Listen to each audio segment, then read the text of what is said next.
Hey everyone, I hope you're having an amazing day. It's Dylan from TuneMon.com. In this video, I want to show you a performance and monitoring engineer role at Rooms to Go.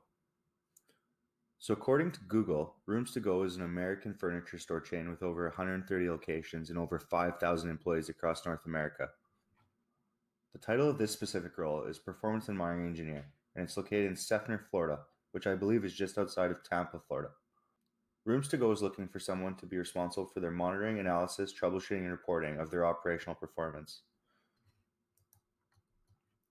Based on the description, this looks to be a very hands-on role, actually using the tools to diagnose and analyze performance issues versus maintaining the tools for other technical teams.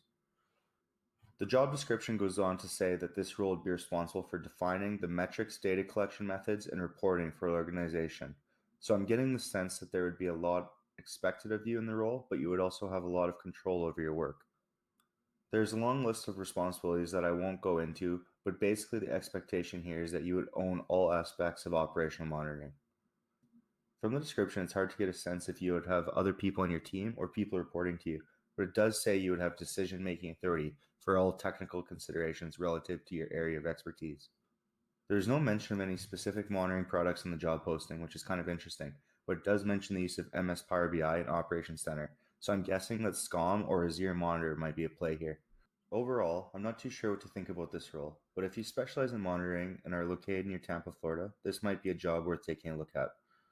I have posted a link below to both the job postings on the Room to Go site as well as the Glassdoor review for the company.